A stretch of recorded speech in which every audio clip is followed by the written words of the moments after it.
Assalamualaikum warahmatullahi wabarakatuh. Kembali lagi di channel Camp Story.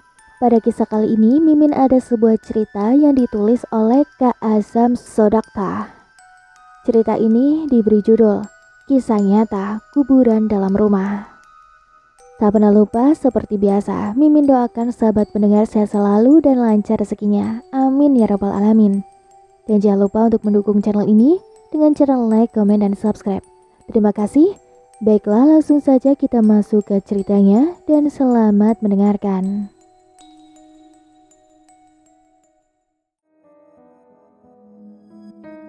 Rumah yang mereka tempati saat ini mempunyai 3 kamar, 2 di bawah, sedangkan kamar satunya berada di lantai atas.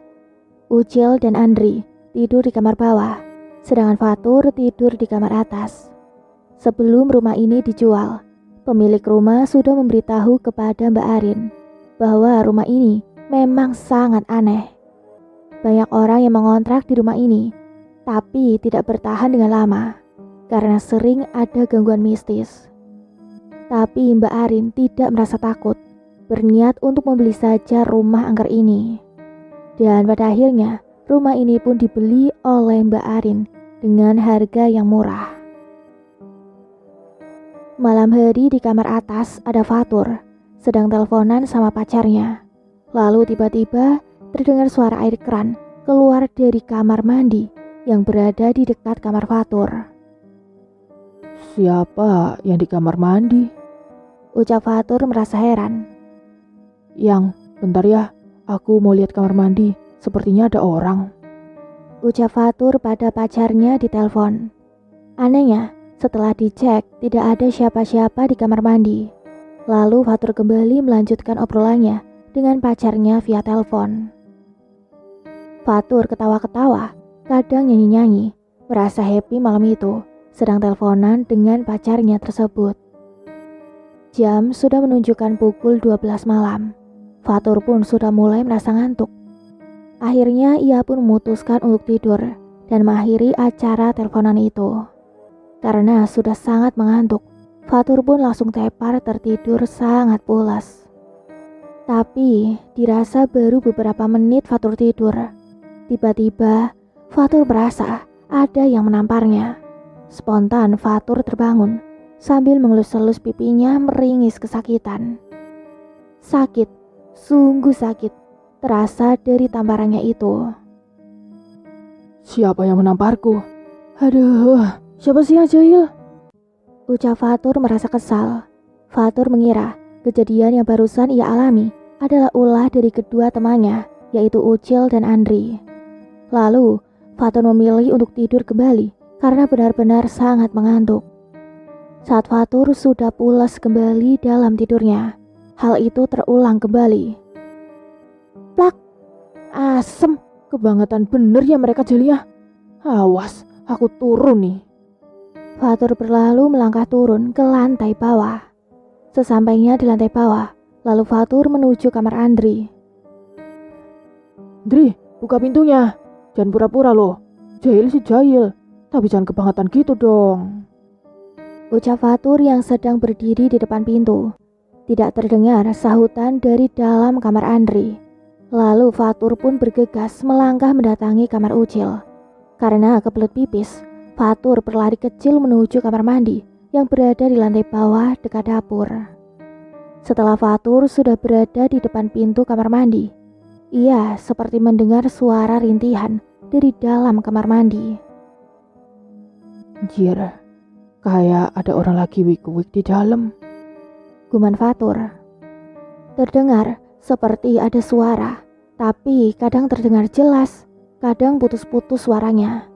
Suara itu samar-samar, seperti menangis, kadang cekikikan. Fatur menggedor-gedor pintu. Andri, kamu ya di dalam? Tanya Fatur sambil meringis karena sudah kebelet pipis. Beberapa detik sudah berlalu, tapi masih belum ada jawaban dari dalam kamar mandi. Andri, buka, cepetan dong. Aku udah gak tahan kebelet kencing dari tadi. Kembali Fatur berucap, merasa kesal dari tadi terus-terusan memanggil, tapi tidak ada jawaban. dan sudah tidak bisa menahan ingin kencing lagi. Fatur mencoba menceropot masuk ke dalam kamar mandi. Ternyata pintu tidak dikunci. Lalu pintu pun mulai perlahan dibuka oleh Fatur. Saat pintu dibuka, Fatur melihat di dalam kamar mandi ada sosok rambut panjang dengan bajunya berwarna merah sedang bercermin. Siapa kamu? Tanya Fatur. Sosok itu masih terdiam. Saat Fatur masih terus melihatnya, tiba-tiba saja sosok itu pun menoleh ke arah Fatur. Mula-mula tersenyum, kemudian tiba-tiba mulutnya terbuka lebar dan matanya melotot seperti mau keluar. Setan ternyata. Tolong, ada setan. Fatur lari terbirit-birit ketakutan menuju ke kamar Ucil. Fatur menggedor-gedor pintu kamar Ucil, tapi masih saja tidak ada jawaban dari dalam kamar Ucil. Sama halnya juga Fatur lakukan ke kamar Andri. Dan sama, tidak ada jawaban dari dalam kamar Andri. Kebangetan banget sih kalian. Kalau sudah tidur seperti kebo. Aku panggil-panggil dari tadi, gak ada yang bangun. Fatur merasa kesal. Badannya gemetaran, disertai percucuran keringat dingin. Bulu kuduknya juga ikut merinding. Karena suasana sangat mencekam pada malam itu. Fatur seperti antara mati dan hidup saja. Akhirnya Fatur pun memutuskan untuk kembali ke kamarnya di lantai atas. Allahumma barik lana fima rozaktana wa qina adzabannar.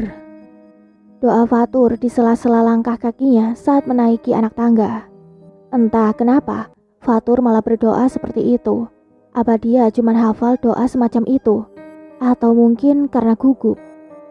Bu, aku takut, Bu. Fatur merengek memanggil ibunya yang jauh di sana. Sesekali Fatur menoleh ke arah belakang. Takut sosok yang tadi ia lihat di kamar mandi mengikutinya. Ketika menoleh ke arah belakang, yang ia lihat sesosok anak kecil seperti tuyul sedang menatapnya. Aduh, kenapa tiba-tiba jadi banyak penampakan hantu sih? Lutut Fatur terasa ngilu. Tak kuasa rasanya, Fatur melangkahkan kakinya. Setelah satu langkah memasuki kamarnya, tiba-tiba Fatur dikejutkan kembali melihat sosok mengerikan sedang loncat-loncat di atas ranjangnya.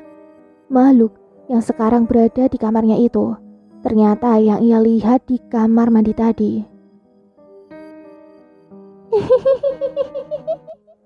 Fatur cuman terdiam. Ingin rasanya ia berlari, tapi badan terasa kaku, sulit untuk digerakkan. Seketika Fatur pun menjadi pingsan. Pagi harinya, Ucil dan Andri sudah rapi mau siap-siap berangkat kerja. Fatur, udah bangun belum, Dri? Tanya Ucil. Gak tahu, tadi aku chat belum ada balasan. Aduh, paling dia masih tidur. Sudah pagi malah masih kerek. Akhirnya mereka pun naik ke atas berniat membangunkan Fatur. Tur, bangun dong. Kita udah kesiangan nih. Mau kerja gak sih? Ucil membangunkan Fatur. Dih, susah amat sih nih anak bangunnya. Andri berucap. Jangan bunuh aku. Fatur ketakutan setelah membuka matanya. Apaan sih? Kamu itu kenapa? Tanya Ucil. Di mana aku? Aku di mana? Ya, di kamar lu lah. Aneh banget sih, Kata Andri. Oh, iya. Ada apa sih? Kalian ganggu aku tidur? Udah siang nih. Ikut kerja nggak? Buruan mandi sana. Tegas Andri. Iya, bawel amat sih. Kayak pacarku aja kamu, Ndri. Fatur menggerutu melangkah ke kamar mandi. Ternyata semalam Ucil dan Andri sewaktu Fatur turun mendatangi kamarnya. Mereka memang lagi tidak berada di rumah. Mereka berdua lagi pergi keluar cari makan. Di dalam mobil yang sedang melaju menuju tempat kerja, mereka ngobrol-ngobrol. Tega kalian, semalam ninggalin aku di rumah sendirian. Mau makan gak ngajak-ngajak. Ya orang udah aku telepon, aku chat, kamunya diem aja. Saut Andri. Ya udah, pokoknya nanti malam aku tidur di kamar kamu ya. Aku takut tidur di kamar atas. Ah, oga ah, nanti aku gatel-gatel lagi karena tidur sama cowok. Ah, lebay lu, Ndri. Serius aku, Ndri. Nanti malam aku tidur di kamarmu ya. Kenapa mau tidur di kamarku? Udah punya kamar masing-masing juga. Ucap Andri merasa heran. Please lah, Ndri. Apaan sih? Kayak cewek aja ngomongnya lu, Tur. Emang ada apa sih, Tur? Tanya Ucil kepada Fatur. Semalam aku melihat tuyul sama kuntilanak. Serem banget. Kayaknya semalam aku sampai pingsan deh. Malam, Andri memilih tukeran kamar sama Fatur daripada tidur bareng. Serius kamu, Ndri? Mau tidur di atas sendirian? Gak takut? Ada Mbak Kun-kun loh. Ucap Fatur menakut-nakuti. Alah, aku gak peduli sama yang kayak gituan. Kita lah yang sah menempati rumah ini, bukan para hantu. Jelas Andri. Lalu Andri pun berlalu melangkah ke kamar atas. Saat memasuki kamar atas, tiba-tiba Andri merasa kurang nyaman. Merasa energi berhawa mistis. Sebelum beranjak ke atas tempat tidur, Andri melihat sebuah sisir di meja dekat tempat tidurnya. Bagus juga nih sisir. Apa punya si Fatur ya? Saat sudah mau memejamkan matanya, dengan mata setengah mengantuk, Andri melihat seorang wanita yang sedang menyisir rambutnya. Sesaat, Andri mengira itu adalah Fatur. Namun, saat sosok yang ia lihat menoleh ke arahnya, lalu melayang-layang di atas sekitar kamar, Andri cuma bengong. Terlihat oleh Andri, sosok itu melayang tidak terlihat kakinya. Hanya terlihat kepala berjubah berwarna merah. Sosok itu tertawa cekikikan. Matanya menatap bukan dengan tatapan PHP, tapi dengan tatapan ganas mengerikan. Kemudian sosok itu mendekat ke arahnya. Andri kaku tidak bisa bergerak dan tidak bisa berteriak. Akhirnya dia pun pingsan. Di lantai bawah, Fatur dan Ucil belum pada tidur. Wih, lagi makan apa nih? Tanya Fatur kepada Ucil yang sedang asik duduk di ruang tengah. Nih, aku lagi makan capcay, lo mau? Bentar, aku OTW kamar mandi dulu, pengen kencing. Lalu Fatur pun bergegas menuju kamar mandi, tapi merasa ragu saat sudah dirinya berada di depan pintu. Duh, makhluk yang semalam aku lihat nongol lagi gak ya di dalam? Karena sudah tidak tahan lagi dengan sesuatu yang sudah meronta-ronta di balik celananya. Akhirnya Fatur pun masuk ke dalam kamar mandi. Ah! Teriakan Andri. Terdengar suara Andri membekik panjang lalu senyap, dan pintu kamarnya tiba-tiba terbuka. Dari wajah hingga seluruh bagian tubuh Andri penuh cakaran, seperti bekas cakaran binatang buas. Sontak Andri pun sadar lalu terbangun. Ternyata ia hanya bermimpi saat tadi pingsan. Andri menghela napas panjang sambil melihat-lihat sekitaran kamarnya. Karena merasa takut, sosok yang berbaju merah muncul kembali. Ia pun segera bergegas turun ke bawah. Ketika hendak melangkah keluar kamar, Andri mendengar ada teriakan. Namun ia tidak melihat wujud dari suara itu. Tidak mau berlama-lama lagi berada di dalam kamar, Andri segera berlari menuju lantai bawah. Di sela-sela langkahnya, suara itu masih terdengar olehnya. Tapi Andri tidak menggubrisnya, segera saja mempercepat langkah kakinya untuk turun. Cil, tolong Cil. Andri berlari ketakutan. Sebelum tiba di ruang tengah, Andri menabrak Fatur yang kebetulan lewat saat dari kamar mandi tadi. Lepasin aku, jangan, tolong jangan sentuh aku. Ucap Andri ketakutan. Sadar Ndri, ini aku, Fatur. Lu Tur, kirain dedemit. Sialan, aku dikira dedemit. Fatur melihat wajah Andri sangat pucat, seperti tidak ada darah dalam tubuhnya. Baru kerasa kan kamu sekarang? Guman Fatur sambil nyengir. Lalu kemudian Andri dan Fatur menghampiri Ucil di ruang tengah. Kenapa kalian seperti ketakutan gitu? Tanya Ucil heran melihat ekspresi kedua temannya. Anu Cil, Saud Fatur bicara terpatah-patah. anu apa sih? Bentar, aku minum dulu Cil, haus nih. Ucap Andri, diputarnya tutup botol, lalu segera meneguknya. Saat Andri dan Fatur bercerita tentang hal yang ia alami pada malam itu, tiba-tiba ada suara terdengar dari kamar atas. Suara apa itu Cil? Dri, kalian dengar suara aneh gak barusan? Tanya Fatur. Andri dan Ucil pun cuma mengangguk-anggukkan kepala tanda mengiyakan. Coba kita lihat ke atas yuk, Ajak Ucil kepada Fatur dan Andri. Aku takut Cil. Iya, aku juga takut Cil, Kata Fatur dan Andri. Udah, kita kan bertiga, masa takut sih? Ucil menegaskan pada kedua temannya. Lalu akhirnya mereka bertiga pun sepakat naik ke lantai atas untuk memastikan dari suara misterius itu. Sesampainya tiba di kamar atas, mereka tidak mendengar suara itu lagi. Lalu setelah jeda beberapa menit di sana, suara itu muncul kembali. Mereka bertiga pun perlahan mendekati suara itu. Dan setelah diamati, suara itu ternyata dari arah luar. Lalu mereka pun perlahan menuju balkon, ingin memastikan suara apa sebenarnya. Rumah yang ditempati sebelahnya adalah lahan kosong 1 petak. Dan ada pohon tinggi sampai dahannya mengarah ke balkon kamar di atas. Mereka pun mengintip dari jendela. Terlihat oleh mereka, ada sesosok sedang berada di pohon itu. Bentuknya seperti burung, ukurannya segede kambing. Anehnya, hewan itu matanya menyala seperti api, kemudian bersuara seperti ayam jantan berkokok. Tak lama, sosok itu pun hilang. Tur, aku tidur bareng kamu ya. Ucap Andri. Bukannya kamu suka gatel-gatel kalau tidur bareng cowok.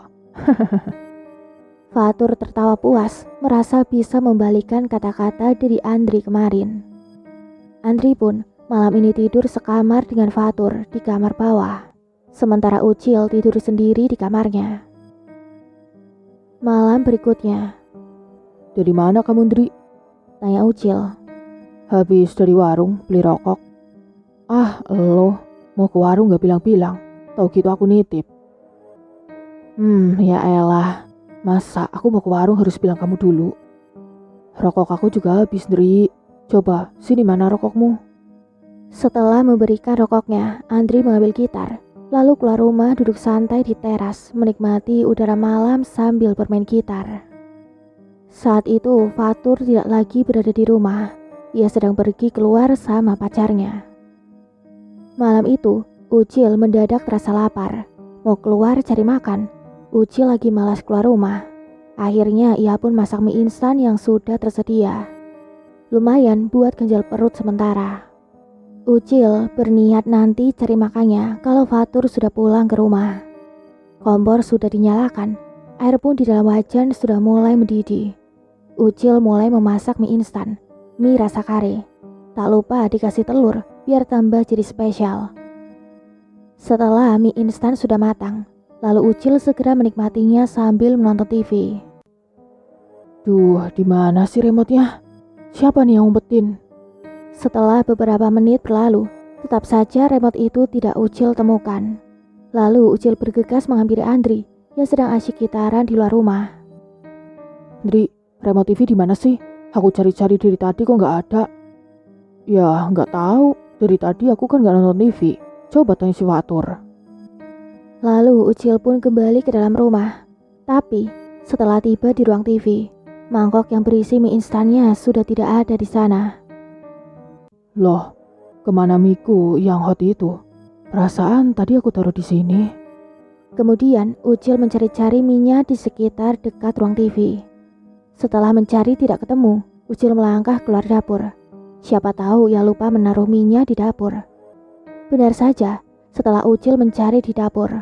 Mangkok yang berisi minyak itu berada di dapur atas kulkas. Perasaan tadi aku naruh minyak di ruang TV deh. Kenapa sekarang ada di atas kulkas? Mungkin aku yang lupa naruh di sini. Ucil pun kembali ke ruang TV. Tapi karena remote tetap tidak ditemukan, akhirnya Ucil menghubungi Fatur melalui pesan BBM. Tur, lu tau remote TV nggak? Ucap Ucil pada Fatur di via BBM. 5 menit sudah berlalu, ada balasan pesan dari Fatur. Remote-nya aku taruh di dalam laci dekat TV, Cil. Setelah melihat balasan Fatur, Ucil pun segera mencari remote itu sesuai petunjuk dari Fatur. Akhirnya remote itu ditemukan, lalu Ucil melanjutkan makan mie spesialnya. Tak lupa TV disetel olehnya. Setelah dinyalakan, terlihat oleh Ucil acara itu seperti sedang penelusuran rumah sewa yang angker. Ucil pun semakin bersemangat melihat acara horor yang sedang ditayangkan di TV. Dan semakin menghayati saja, karena ia juga saat ini sedang berada di rumah yang sangat angker. Saat sedang asiknya menonton, tiba-tiba iklan tiba. Lalu Ucil beranjak dari ruang TV, melangkah ke dapur untuk mencuci mangkok bekas makan minyak itu.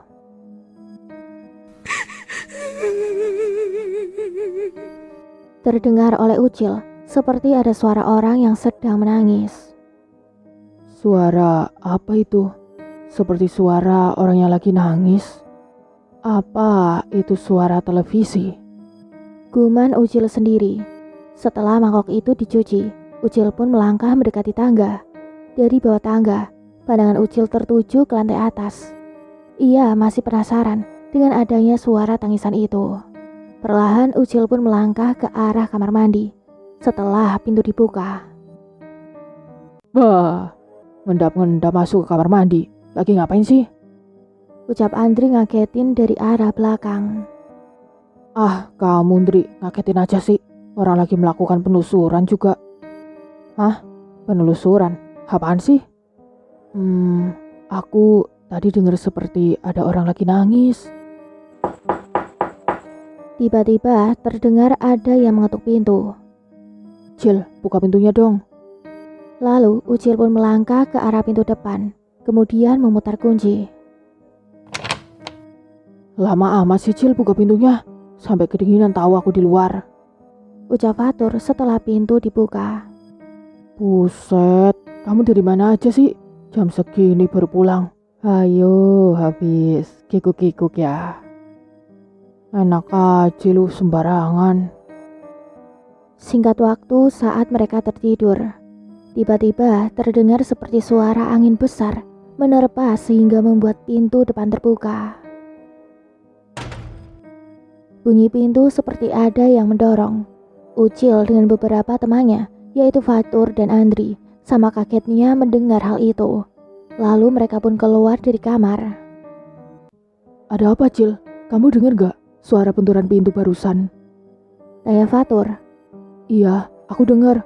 Makanya aku keluar dari kamar. Andri wajahnya sudah terlihat pucat, tidak bisa berbicara sepatah kata pun pada saat itu. Kamu kenapa Andri? Enggak apa-apa Tur. Udah cepet tutup pintunya. Tidak lama berselang setelah pintu ditutup, saat mereka hendak kembali ke kamar, terdengar oleh mereka ada suara seperti orang lagi mandi. Mereka pun memberanikan diri untuk melihat ke kamar mandi yang berada di lantai atas. Sebenarnya dalam diri mereka terbesit pikiran aneh dan juga horor. Pasalnya mereka merasa heran dengan adanya orang mandi dan lampu kamar mandi yang tidak menyala. Sudah yakin itu pasti hantu, karena cuma mereka bertiga yang tinggal di rumah itu. Ketika jarak sudah beberapa langkah dari pintu kamar mandi, suara gemericik air sudah hilang. Setelah pintu dibuka, alangkah terkejutnya mereka melihat ke lantai kamar mandi tidak ada bekas air dan terlihat kering, seperti tidak ada yang memakainya. Lalu seketika itu, mereka mencium aroma bau yang teramat busuk mengganggu penciuman hidung mereka. Ucil pun memberanikan diri perlahan menoleh ke belakang. Setelah apa yang dilihat, Tiba-tiba saja, Fatur yang berada di belakang tersenyum. Maaf ya, aku kentut. Sungguh kau terlalu Fatur. Maaf, gak tahan mules banget. Untung cuman aromanya saja yang keluar. Coba kalau sekalian sama ampasnya. Pasti horor deh. Singkatnya, malam selanjutnya, jam menunjukkan pukul 11 malam. Mereka bertiga baru pulang nonton konser band di Gor Satria. Sesaat, Ucil dan Fatur nonton TV, sedangkan Andri langsung tertidur.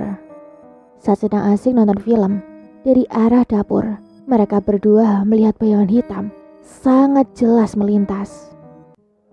Saat mereka saling pandang, setelah menyadari atas apa yang barusan dilihatnya, menit kemudian terdengar ada orang menangis. Kali ini, tangisan itu bukan dari kamar atas, tapi terdengar dari arah kamar mandi dekat dapur. Bangunin Andri, Cil, ucap Fatur pada Ucil sambil gemetaran. Gak usah, mending kita langsung tidur aja. Malam itu sungguh terasa mencekam sekali ketika ada suara seorang wanita bernyanyi tembang sambil menangis. Karena sudah merasa ketakutan, malam itu mereka tidur bertiga di kamar Andri. Pagi harinya, Andri menelpon bosnya di Magelang, lalu cerita atas apa yang mereka keluhkan di rumah ini. Dan mereka pun memutuskan untuk sementara menginap di unit tim lainnya, yang tempatnya masih berada di kota itu.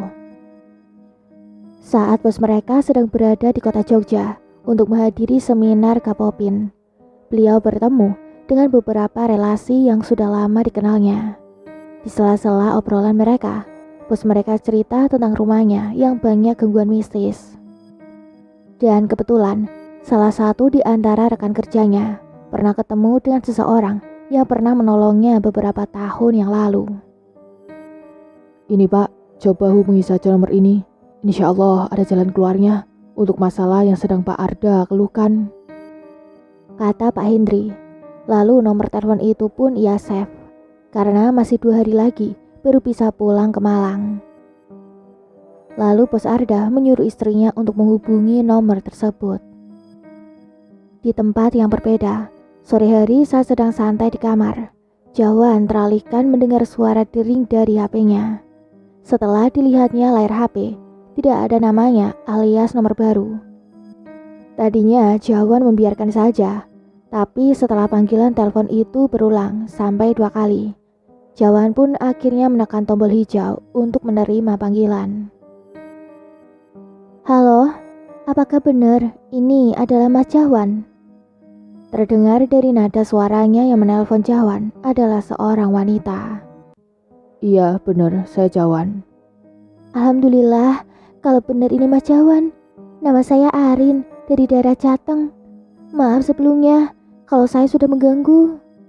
Jawan masih heran dari mana wanita itu bisa tahu nomor teleponnya. Di pembicaraan telepon, wanita yang bernama Arin bermaksud meminta agar Jawan bisa datang ke rumahnya. Dari dulu, Jawan memang ingin sekali pergi ke daerah Jateng. Ya, pengen tahu aja, sekalian nambah-nambah pengalaman. Tapi tidak ada seseorang yang ia kenali di daerah itu. Kalau ke sana tanpa sebab, alias cuman main gak ada tujuan yang pasti, rasanya masih sungkan untuk Jawan pergi ke sana, ditambah jaraknya sangat jauh. Mungkin sekaranglah saatnya momen untuk pergi berkunjung ke daerah Jateng, sekalian bertemu dengan seseorang.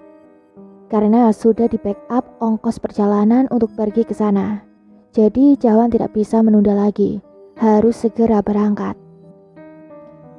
Jawan berangkat habis maghrib dari terminal Pakubatan Serang Banten, lalu turun di daerah Cilenyi jam 10 malam. Setelah sholat isya, sejenak Jawan duduk di warung kopi sambil menunggu bus jurusan yang akan ia tuju. Di tempat itu, Jawan berkenalan dengan seseorang yang berasal dari daerah Wonosobo.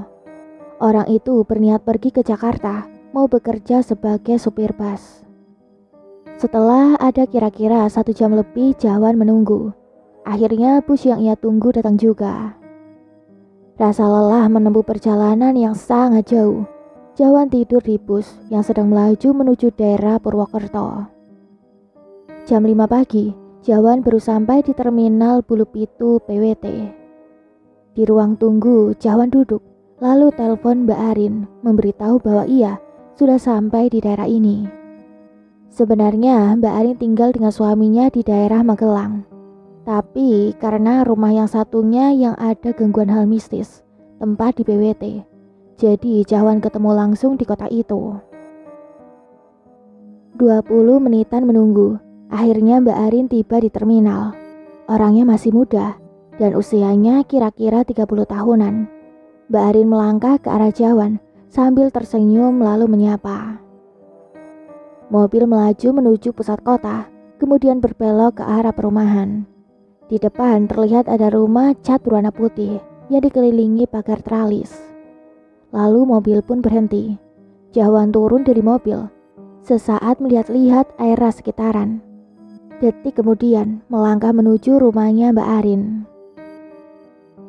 "Silahkan duduk, Mas," ucap Mbak Arin. Kemudian dia pergi ke belakang. Sementara Jawan duduk menunggu di ruang depan. Seketika di dalam rumah itu, Jawan tiba-tiba merasakan energi negatif yang sangat kuat. Tetapi ia mencoba untuk tetap tenang. Beberapa menit kemudian, Mbak Arin datang. Ia melangkah sambil membawa 2 gelas air minum. "Minum dulu, Mas," katanya sambil menyodorkan gelas berisi air teh. Iya Mbak, terima kasih. Mbak Arin bercerita, rumah ini ditempati oleh 3 orang yang bekerja pada perusahaan milik suaminya. Dan mereka sering mengalami gangguan hal mistis. Rumah itu memang angker, maka dari itu, orang-orang yang bekerja pada suaminya di unit kota ini pada tidak mau tinggal di rumah angker ini. Setelah menjelaskan dari semua permasalahan tentang rumahnya, lalu Mbak Arin menelpon orang yang kerja padanya agar segera datang ke sini. Jeda setengah jaman, orang itu datang dan ikut duduk bersama. Namanya Andri. Setelahnya Mbak Arin pun pulang kembali ke Magelang. Jawan pun istirahat di kamar Andri. Sorenya datang 2 lelaki kedua rumah ini. Jawan berkenalan dengan keduanya, yaitu Ucil dan Fatur. Panggil saja Jawan, biar kita tambah akrab. Kita kan masih seumuran juga, kata Jawan kepada mereka. Malamnya pukul 7, Jawan diajak makan oleh mereka. Duduk di hamparan karpet, menikmati suapan demi suapan sambil menonton TV. Wan, sebenarnya apa yang terjadi dengan rumah ini? Tanya Andri pada Jawan. Entahlah, aku belum tahu secara pasti, karena aku belum menyelidikinya. Malam ini, apalagi ya yang akan terjadi di rumah ini? Fatur berucap. Memangnya malam sebelumnya ada apa? Jawan bertanya dengan rasa heran. Fatur pun menceritakan kejadian mistis yang ia alami di rumah ini. Begitu juga dengan Ucil dan Andri. Mereka bercerita hal mistis yang mereka alami. Jam menunjukkan pukul 8 malam. Lalu Jawan tidur di kamar Andri, dan Andri tidur dengan Fatur di lantai atas. Sedangkan Ucil tidur sendiri di kamar depan. Malam beranjak larut. Kamar yang Jawan tempati saat ini agak berada di belakang, dekat dengan dapur, dan di sebelah kiri ada kamar mandi. Jam sudah menunjukkan pukul 1:05 dini hari. Suasana rumah sangat sunyi. Jawan rasakan pada malam itu. Lalu Jawan melangkah berniat ingin pergi ke kamar mandi untuk buang air kecil. Beberapa menit kemudian, suara pintu kamar mandi kembali terbuka. Jawan melangkah menuju ruang tengah, kemudian duduk di sofa. Di sana, Jawan terus memandangi area sekitar dalam rumah. Ia masih belum tahu pasti apa sebenarnya sampai rumah ini banyak gangguan mistisnya. Saat Jawan masih terus mengamati ruangan demi ruangan di dalam rumah, tiba-tiba Jawan mendengar dari arah belakang, dekat dengan dapur, ada suara seorang wanita. Terdengar, suara itu menyanyikan sebuah tembang sambil terisak lirih, membuat hati ini merasa iba saat mendengarnya. Perlahan, Jawan melangkah menuju arah dapur.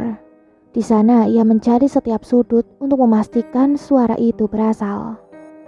Bau harum kembang melati tiba-tiba saja menyeruak di sekitaran tempat itu. Dan saat pandangan Jawan mengarah ke arah tangga, Jawan melihat sosok ibu-ibu sedang menggandeng anak kecil. Kemudian Jawan pun mencoba menghampirinya. Tapi sosok itu tiba-tiba saja menghilang.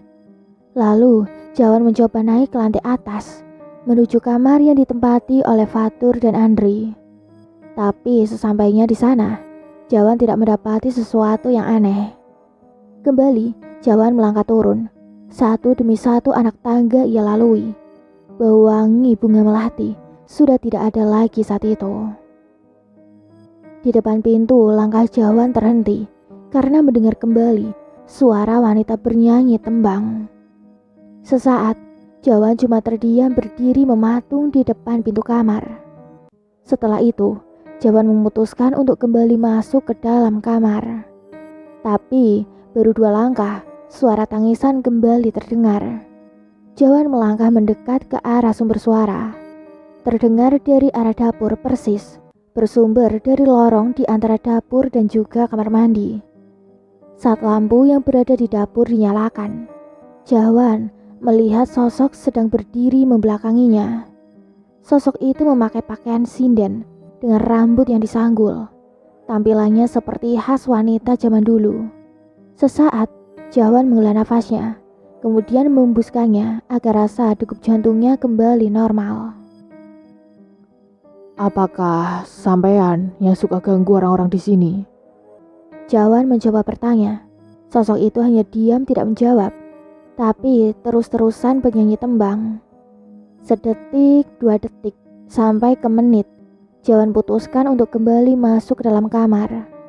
Tapi di 2 langkahnya terhenti ketika tiba-tiba mendengar sosok itu berbicara. Paginya, Jawan menyuruh Andri untuk menghubungi bosnya agar bisa datang ke rumah yang ada di PWT. Dan 1 hari kemudian, pemilik rumah yang bernama Pak Arda datang dengan istrinya, yaitu Mbak Arin.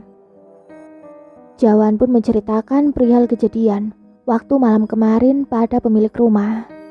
Awalnya mereka ragu, tapi kembali Jawan meyakinkan padanya.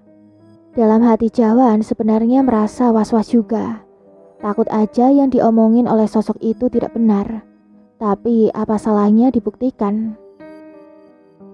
Sore harinya datang 2 orang laki-laki, sudah tua, kisaran usia 50 tahunan. Mereka disuruh untuk menggali tempat yang sudah Jawan tunjukkan. Kedua orang itu awalnya merasa heran, mau buat apa tempat ini digali sudah rapi begini. Tapi karena disuruh dan dibayar, lalu mereka tanpa pikir panjang lagi mulai menggalinya. Lantai keramik yang berada di sudut dekat dapur mulai digali oleh mereka berdua. Dan tak lama kemudian datang seorang polisi yang sengaja dipanggil oleh Pak Arda untuk jadi saksi jika nanti ada hal-hal yang tidak diinginkan. 1 jam lebih sudah berlalu ketika Jawan dan pemilik rumah beserta polisi yang sedang ngobrol di ruang tamu tiba-tiba dikagetkan oleh teriakan orang yang sedang menggali itu. Lalu mereka pun segera bergegas untuk menghampiri ke arah dapur. Sesampainya di lokasi, terlihat salah satu dari mereka seperti ketakutan. Entah apa yang terjadi padanya. Pak Arda ini gimana sih? Kenapa nggak bilang dari awal kalau kami disuruh menggali mayat yang terkubur di sini? Ucap salah satu dari mereka. Hah? Mayat? Tanya Pak Arda heran. Lihat saja sendiri Pak, ada tulang manusia di sana. Lalu setelah diperiksa, dan ternyata benar saja ada 1 kepala manusia dan beberapa potongan tulang lainnya di lubang galian itu. Lalu penggalian pun diteruskan karena dikhawatirkan masih ada tulang yang lainnya. Setelah menggali sudah ada sekitar setengah jam, tidak ada lagi tulang manusia di area itu. Akhirnya penggalian dihentikan.